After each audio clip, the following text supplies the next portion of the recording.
So let's say that this here Metapod, the cocoon Pokemon, represents the birth of a new city or country. No one can predict what Pokemon shall break free from this shell. From this diagram of the evolution of Metapod, there are two possible forms it can transform to. One possible transformation is Butterfree, the absolute monarch. This butterfly has complete control over all others. With its hidden passive commanding voice, it is able to rule others through supersonic communication. Good thing that Butterfree doesn't let the other butterflies vote at all, because that means democracy, and as John Adams said, democracy never lasts long. It soon wastes, exhausts, and murders itself. What's even appealing about democracy? It's like Voltaire said, I'd rather obey a fine line stronger than myself, rather than 200 rats in my own species. Like Beedrill here. No one here likes bees, and if Beedrill introduces something in its life, it'll have to suicide after its first thing in public. What happens after that? The other bees come help and make it better? More likely the opposite.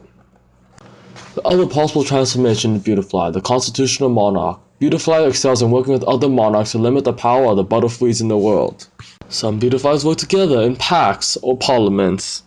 Some of these parliaments were formed after a piece of paper like the Magna Carta.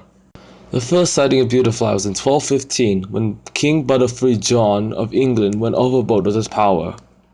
This was the first evidence of Beautifly's power to limit the Butterfree. The result of this led to the formation of the Magna Carta. With having a monarch ruling a country, you get like 5 monarchs there, so it's not like just one unfair choice. It's just like having these guys rule over you.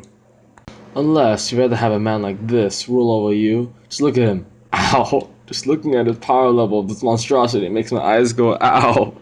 It is really fortunate that we live in these regions of the world in which the Beautiflies fly free. And these are the parts of the world that are frowned upon. I do wonder why.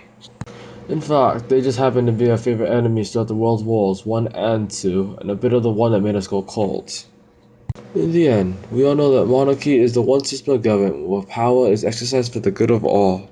No matter if it's a pompous butterfly man that rules without the father, or a group, or shall I say, a small swarm of monarchs ruling with a more equal hammer, everything is always better than democracy.